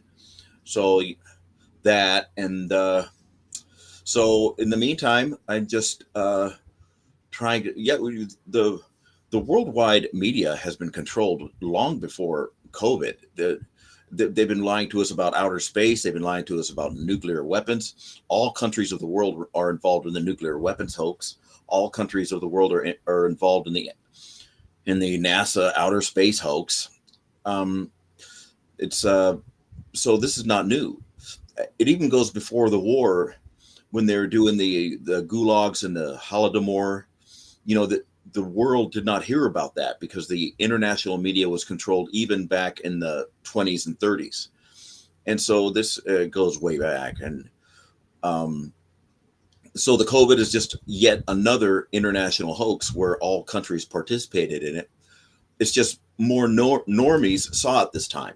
And it's like, okay, good. I'm glad you're seeing that the international media is controlled. But now start applying it to all these events, because all these events are controlled by, there's a singular mind that is controlling the international media. And so countries are not countries. There is no such thing as a country anymore. There's no separate, we're all under the rule of one evil emperor. It's like Star Wars almost, really. And so I'm glad that COVID woke up a lot of people to the fact that our international media is controlled. So I'm not sure it really woke that many people up. We can talk about that later on, though. We need to get on to the questions. Yeah. Time is getting away from us. Just quickly, though, in the live stream chat, the Psy girl said Osterholm, she's talking about Michael Osterholm, appeared on Rogan. The NBA cancelled their season the next day. 2 days later, Trump declared a national emergency and appointed his Corona task force. Yeah, so the Psy girl is one of these people who remembers what happened.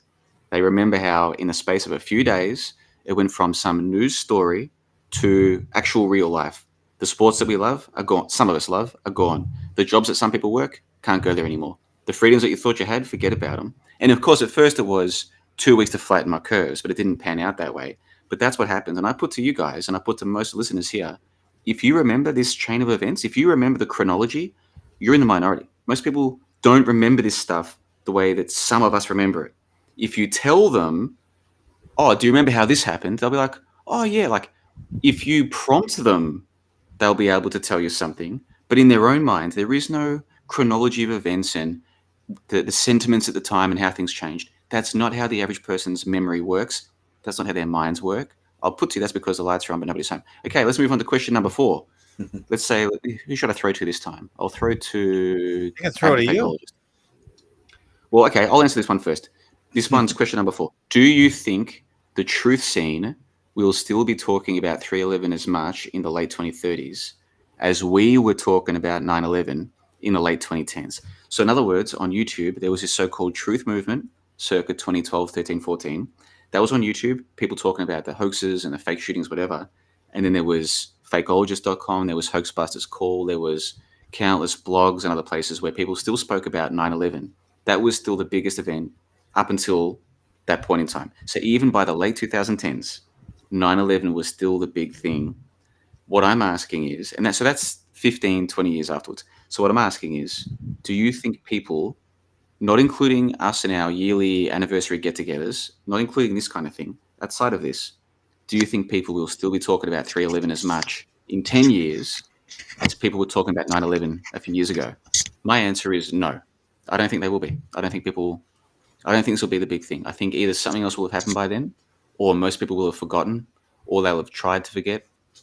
It won't be a big thing. Some people will talk about it sometimes, but it'll be over. And I've got reasons why I believe that. But first, let's go to Ab the Fakeologist. Do you think people, not just you or me, but people in general, we'll still be talking about 311 as much in 10 years as you were talking about 9/11 5 years ago.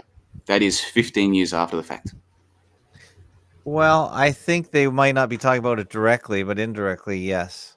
I think they really wanted to, just like the climate change hoax, they really wanted to get the young people into this whole mindset that you can get injected and get your health. They really wanted people to either completely reject the quacksine or completely embrace the vaccine. And that is the deliverer of health for them. So yeah, I think they might not be talking about. Yeah, I think the worldwide lockdowns. I think it was a worldwide event. I can't think of one event ever in history because of technology that was worldwide and so synchronized. So I still think people will talk about the masks and the lockdowns. I don't think there's going to be a worldwide lockdown. I just don't think it'll work again because there's no reason. There's no reason. There's enough dissent out there to probably trip it up. Even if they want to do a climate change lockdown, I don't think people buy into that either. It's just not visible in any way. There's no evidence. Like Phil says, show me the bodies. Just show me the proof that the water levels are rising. There's no proof. They can't make that proof up enough on a worldwide basis. So I just don't think we're going to see it again. So I think just the 311 event, the whole month for the most part, or at least 2 weeks, the whole world was frozen in time. It was a bizarre sight. It was really dystopic. It was amazing actually to see tourist traps and all cities all around the world just completely empty. It was bizarre. But the fallout is going to be forever. And whether they'll be able to keep up the masking and the vaxing remains to be seen. I hope not, but I just don't think it's going to end. So I think I think people will still talk about it for sure because people, at least in our community, are still talking about it. I don't know about normies because I don't hang out with them, but there's still a lot of lingering effects going on to this day. But the Yeah, but point what about in was, 10 years, bro? So 5 years ago, right? Let's say Mhm. 5 years ago, 2019, your website still had as its background image the Yeah, Twin Towers with smoke coming out of them. yeah, And you still talked about 9/11 relatively often. Sometimes you would even say, this is a website dedicated, this is a blog yes, I dedicated did. to exploring 9/11 and the hoaxery. And And now Phil that was revived it 15 this years year. after the fact, Yeah, right? That Phil was revived that it. was almost 20 years after the fact. So what I'm Yeah. asking is, do you think there will still be people talking about 3/11 in 10 years from today, Yes. the way that you, as just one example, and me and Tim Osmond and others still spoke about 3/11 15 years removed from it? That's what I'm trying to ask. Yes. In 10 I think years, so. will this be as big? I think so. It'll be bigger because 9/11 didn't affect the whole world. 3/11 does and continues to and will continue in a much bigger form in the future if everything they want to implement goes through. Like this whole idea of a more obvious world government will become more and more obvious. So people are going to ask, well, when did this start? Oh, yeah, 3/11. 9/11 was not a big thing in South Africa, but 3/11 probably is a bigger deal. So yeah, I think it's going to be talked about because it's the root of all this biosecurity evil. All right, well, time is getting away from us. Let's go to Tim Osmond of the Infinite Plane Society. Before we do, though, D-Train in the live stream comments said, thanks, guys. I woke up at 4 a.m. to listen to this. So thank you, D-Train. There is quite a live audience at the moment. Yes, very big Somebody one. asked, is this live? Yeah, this is live. So the moment that any of us four on the panel speak a word is when you hear it. And somebody else asked, who's on the panel? On the panel today is Ab the Fakeologist, who also goes by the name Tim. That's why I sometimes confuse the names, but he's Ab the Fakeologist from fakeologist.com, Tim Osmond from the Infinite Plane Society, and they have multiple different websites, multiple different outlets where you can find their work. They don't really have a central hub, but that is the Infinite Plane Society, and Fake Nukes Phil, whose primary hub is on BitChute. And there'll be links to all of that in the show notes below. And I'm, of course, John the Bond, coming to you from beautiful Plovdiv, Bulgaria. I run johnthebond.com and bombersations.com. And all three of the other panelists today have appeared on Bombersations at least once.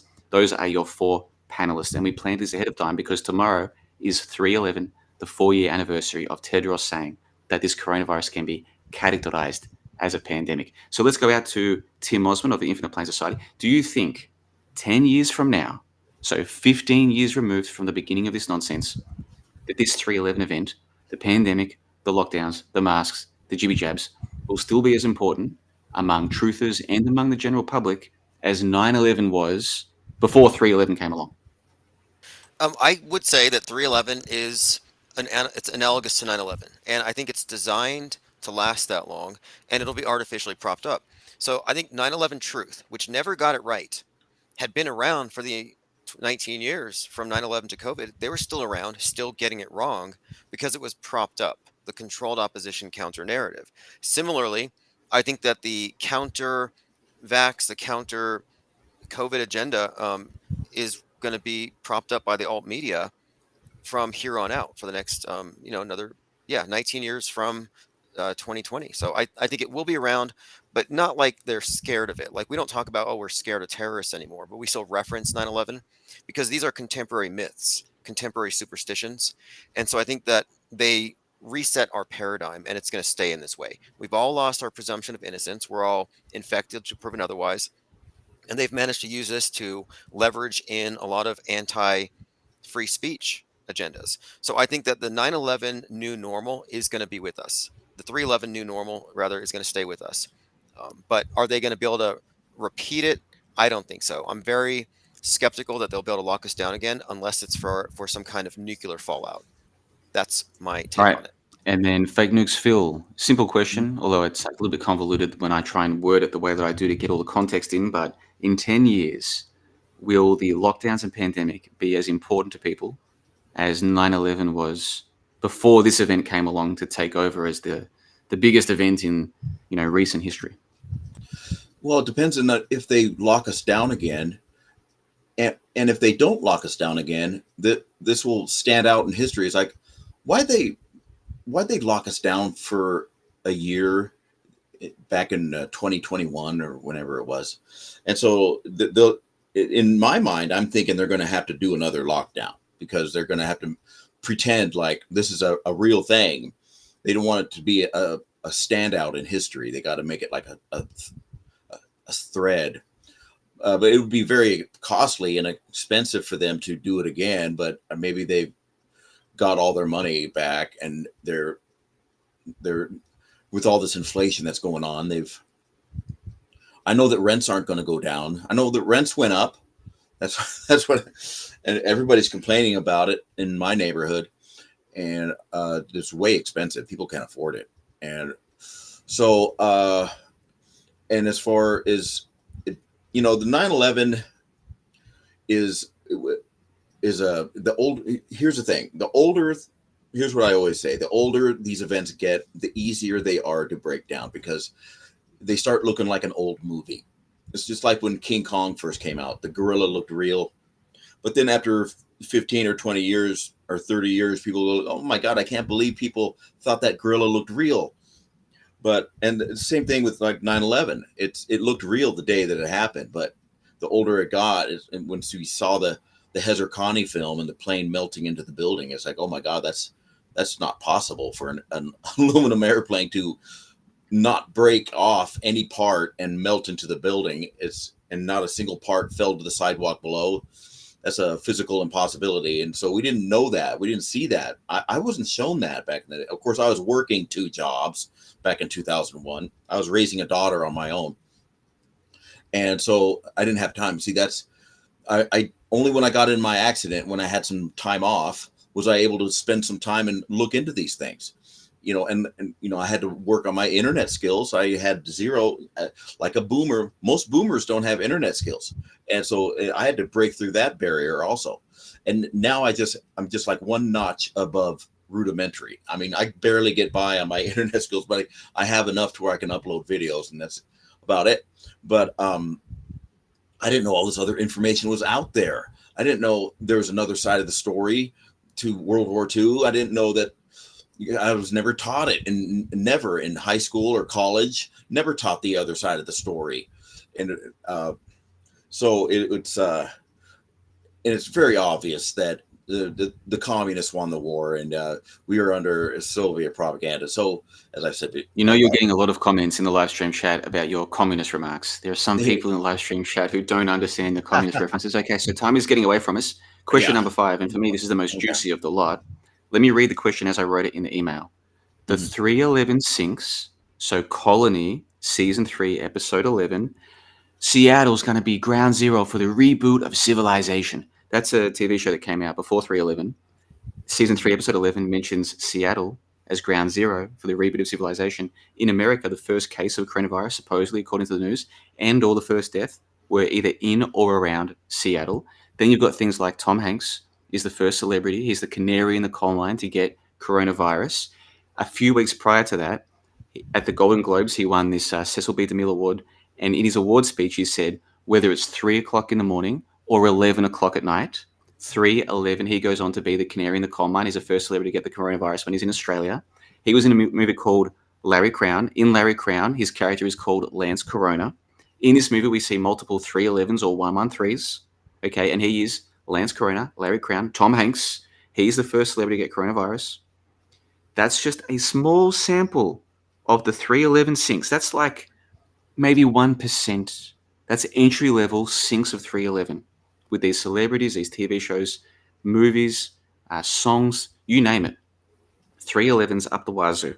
And of course, it was March 11, 311, that coronavirus was categorized as a pandemic. So my question for you guys is, what's your best explanation for these kinds of things? I've just given you a small sample, but I'm sure you know of more. Why in these TV shows, Season 3, Episode 11, do we see references to colds or to flus or to pandemics? How does this happen? Or another example, in the movie Falling Down, Michael Douglas in one scene is holding a bat in front of a corona sign while he accuses the shop owner of being Chinese. And the shop owner says, I'm not Chinese, I'm Korean. And Michael Douglas doesn't care. He smashes up the store. Falling Down was released on the same day as the World Trade Center bombings. So you've got the corona and the bat and a reference to China. The main character, Michael Douglas, in Falling Down, released on the same day as the World Trade Center bombings, 1993. Okay? Again, just one example. How do you explain this stuff? So let's go first to Tim Osmond from the Infinite Plane Society. I know that you talk about these sinks quite a lot. I call them sinks. I know what you call them, but you talk about these things a lot. How do you explain this stuff, man? Yeah, it's nuanced, and you're right. You've barely scratched the surface. I'm thinking like Office Space, 3/11, 2010, 10 years before the pandemic. They have an episode where someone at work has a flu, and someone's wearing a mask, and they all think it's weird. And the soundtrack has the song Cats in the Cradle, which is about sick kids and the flu. So there's like so many examples of predictive programming for 311, just as there was for 9/11. And my take on it is that when they build these contemporary myths, they have to build it in our minds first through repetition and programming. And so I think what we saw is that predictive programming does precede real events, and they have to saturate the collective psyche.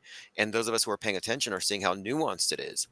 And when it comes to someone like Tom Hanks, who's represented in this quite heavily, there's no way that they don't know that they're part of a dissemination campaign for some propaganda that is designed to soften our minds for what they're going to do. It showed me that this mind control thing is global, it's nuanced, it's planned in advance, and it is very sophisticated. So sophisticated that some people find it hard to believe that man could orchestrate these types of synchronistic occurrences. So my take on it, again, hardcore mind control predictive programming. Okay, let's go to abdefakeologist and to fake news. So before we do that, so Tim, you say predictive programming. Explain like I'm 5. What is predictive programming? Is it that you're saying that they put these things in the movies and the TV shows and the songs ahead of time? There's a central group of people who know what they're doing. They know ahead of time that on 3/11 we're going to declare a bullshit pandemic. So in the decades leading up to that, we're going to tell producers and directors of TV shows, hey, in season 3, episode 11, make sure you have a reference to a cold or a flu or a disease. Like, are you saying that there are humans who know what's going to happen years or decades ahead, and they're telling directors or producers, hey, make references to coronas, crowns, kings, bats, all this crap in 311, season 3, episode 11s? Like, are they telling Tom Hanks, hey, bro, it's 2020 now. In a few weeks, there's going to be the 311. So make sure in your award speech for the Golden Globe Cecil B. DeMille Award, make sure you make an obscure reference to whether it's 3 o'clock in the morning or 11 o'clock at night. Are they telling Tom Hanks, hey, remember, in a few weeks we've got the 311 thing, so reference 311? Like, are you suggesting there are humans telling other humans, hey, remember to put the references in there? Okay, to answer that, let me bring up a very recent one. Trump kicks off his campaign in Waco the day after Netflix releases Waco, American Apocalypse. So what I've Mm. seen here is that there is a coordination between the entertainment media and the news media that obviously implies governmental control over both. And Mm. I'm suggesting that our news is written in broad strokes 5 years in advance, like news benders, and that they have the broad strokes and they have to implement it like a reality TV show. They have to implement it by faking the news to reflect the zeitgeist that's pre-scripted, and that these various actors, these various movie studios would have that monolithic entity representing, with some level of oversight, these propaganda messages. I mean, it's not a stretch. Governments have always had their hand in Hollywood. You can find examples of government and the Pentagon with their hands on movies for how they represent the world and how they represent governmental institutions, etc. So the idea that they have an overarching meta script that prefabricates our reality, that has its hands in entertainment and corresponds it to the news, that actually collaborates at some higher level. Yeah, that's exactly how I think it works. I call it the news bent reality. And to me, it's the only explanation that makes sense. They may be writing our news in advance and they can't perfectly implement it, but the predictive programming and the succinct timing between new releases and news events suggests a common author of both. And it's an extraordinary claim, but it's less Mhm. extraordinary than saying it's all just coincidence and randomness. Mhm. Yeah, I don't think it was all so-called coincidence. I think there's a different explanation. You and I will have to talk about that more next time you appear on Conversations. But time is getting away from us. Let's go to Phil, Fake Nukes Phil, Mhm. coming to us from somewhere in America. I think somewhere near the border with Mexico or something. Yeah, These common form. 311s, right?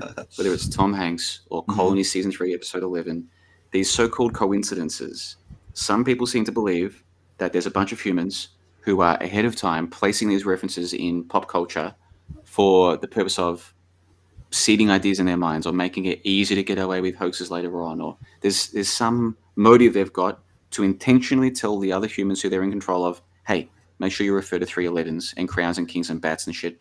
Make sure you do that.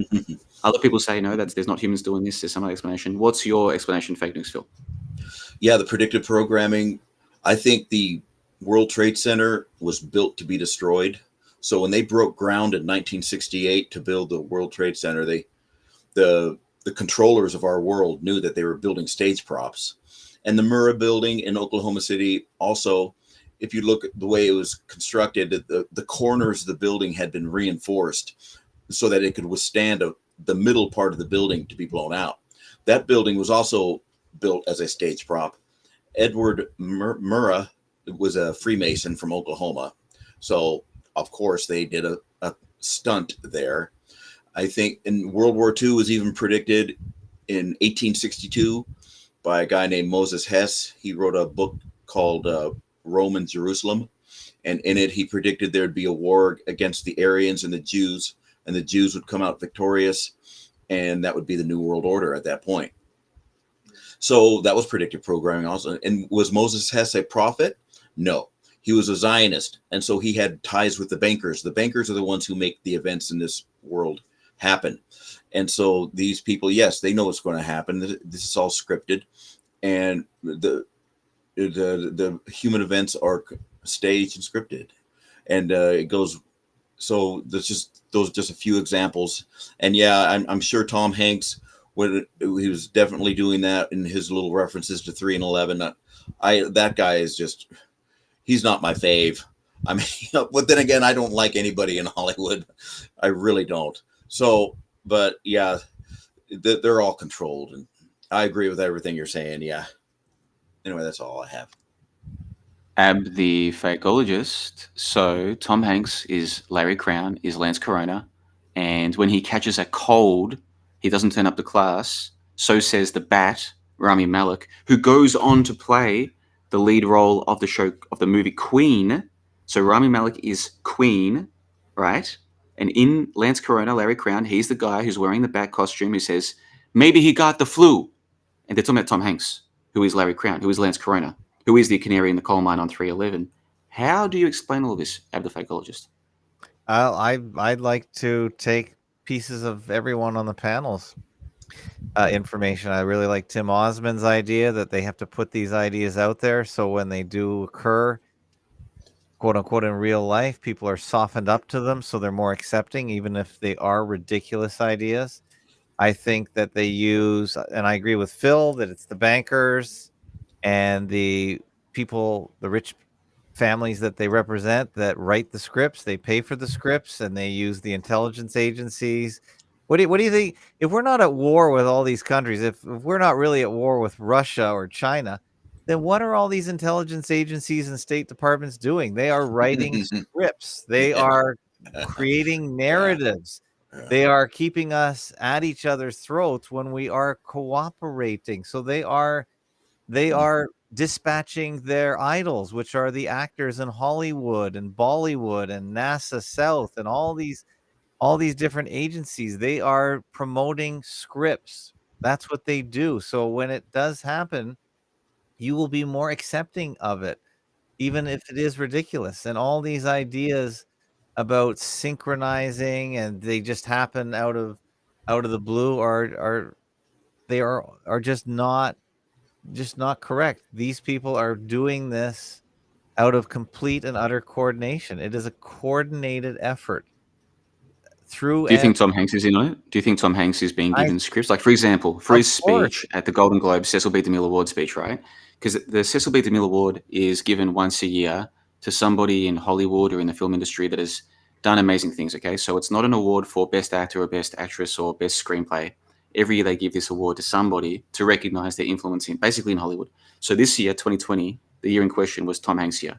And in his speech, he mentioned how much he loves his family, and then he made some jokes about this and about that. And then he said that when you're an actor, it's those moments, whether it's 3 o'clock in the morning or 11 o'clock at night, where you just have to go there, as in you just have to do your job, the other actors are helping you, blah, blah, blah. So he mentions 3 and 11 specifically. And of course, a few weeks later is 3/11. And then Tom Hanks supposedly gets coronavirus, he's a canary in the coal mine, blah, blah, blah. Do you think when he gave that speech, someone told him to say 3 and 11? Do you think it's scripted in that sense? Absolutely. These guys, when they're off script, are absolute dingbat morons. When Obama is off script, he is a stuttering fool. When Tom Hanks, when Tom Cruise, Tom Kidman, I mean, just all these fools, as soon as they don't have lines, they don't make any sense. They're like robots without programs. They don't work. Everything is put into their head, and that's all they do. They are our false idols that people worship. People don't worship religious figures anymore. Just watch tonight. One of the most guarded streams in the world is the Oscar stream. Just try and get an illegal copy of tonight's idol ceremony of the Oscars. No, you have to go pay for it, because this is where they make money. People are paying attention to these clowns. They don't pay attention to any other group of people more than the clowns that are going to be on the Live Vision tonight with the Oscar ceremony. This is their pagan ritual tonight. It's a big one. So every word that they speak is written. It is thought through. Just as you said, the 3s, the 11s, all the numbers they spout off. They know that they repeat them because they go deep into people's subconscious, even if they're not closely paying attention. So they go into the subconscious, and when they hear them again in the media, they resonate. They mean things to people, and that's why they do it. So no, there's no coincidences. This is all heavily scripted. That the money that is spent on these people is astronomical. And as we're getting so many great comments tonight, our audience understands what's going on. This is a very smart crowd here. They know what we're talking about. It does make sense to them. So if I just read the comments to all your questions tonight, we would get a very good representation of what's really happening. So kudos to the audience. What a great crowd. It has been a terrific crowd tonight. Some of the comments have been terrific. Is this the most commentary you've got on a live stream for a while, Lad? I don't normally see this many comments on one of your live streams. This is crazy. Oh, no, yeah. Look at the audiences we have. We got Fake Nuke Phil's audience. We've got the great JohnLeBon.com's audience. We got Tim Osmond, who was all over the place on the internet. He has his regular group. You recognize a lot of these names. So yeah, this is an amazing conflagration and coordination of truth seekers. So we should do this more often. And you've been a really good host. I didn't mind hosting the technology, but since this was your idea, I wanted to give you top billing because you're the one that decided to bring everyone together. So I thank you for that. Well, I appreciate that. The original plan was for you to be the host, not just of the technology, but of the show as well. But that's okay. I think it's worked out all right. We should give everybody a chance to give us their final thoughts as well. I could sit here and talk for the next 5 hours, but I understand you guys have other things you need to do as well. So Yeah. we should give everybody on the call a chance to just explain what they do with their platform, where people can find more of the information, any other final thoughts I have about 311, this 4-year anniversary. And I guess we can round out the show. And maybe, Ab, if you so dare, maybe take one more caller before we wrap it up. Since this is a call-in show, we did agree about that. If we have Maybe one. if one person wants to call in, we can take their question. But Yeah. while we're waiting for the call to come in, we should just give our thoughts so listeners who aren't familiar with us can find out more. So johnlebon.com is where I do my work, and I've just released in the last month a 4-part video audio series called Falling Down the Rabbit Hole. And in that, I go into a lot of detail about these 311 syncs and why I don't believe that this is all scripted. I think there's a different explanation that we don't have time to get into here, but I don't believe it's all coincidence. I don't believe that Tom Hanks is being given a script by somebody. I believe there is a different explanation, and I go into a lot of detail about that at johnlebon.com. And there's a ton of free content at johnlebon.com as well. In fact, I recently uploaded my chat with Toby's Freedom, with Zero One, with Ab the Fakeologist, with Linda Curtis, with Rolt, and a whole bunch of others from fakeologist.com. That's a 3-hour podcast that's available for free. And there's dozens and dozens of hours of free content there as well. But the stuff that takes me 10 hours per video to record and to edit and to upload, that stuff is for members, the people who support it and make it all possible. So lots of free stuff and lots of member-only stuff. A lot of my content does take literally hours and hours and hours just to produce a single hour of content. And I appreciate the people who make it all possible. That's johnlebon.com, and I'm JLB coming to you from beautiful Plovdiv, Bulgaria. Let's throw to Tim Osman from the Infinite Plane Society. Yeah, thanks for having me on, and thanks for organizing this. I do think that we need to, somewhat maintain this for perspective. We can use 311 2020 as a starting point for when we saw a great schism where a lot of people who we thought were seeking the truth got sucked back into the matrix, and we're kind of living through the fallout of it. As far as the IPS, we're working harder on quarantining and separating from Trutherville, which is awash with a lot of misinformation and largely a lot of spam these days. So my focus these days is going to be networking, growing our channels by all means necessary, but also getting everyone on the same sheet as far as our presuppositions. So with that in mind, I released Auto Hoaxology 101 on Amazon. If you haven't read it, it contains all of the core ideas and the methodology of media skepticism that we promote here. It's not going to be censorable. It's not a compendium of fake events, but rather a philosophical take on how to approach media. So Auto Hoaxology 101, that's going to be my focus the rest of the year. And thanks for having me on. And thanks to all the chatters and commenters and callers, except for Boogeyman. There's the book on the screen there. Good stuff. Auto Hoaxology. Yeah, that's awesome.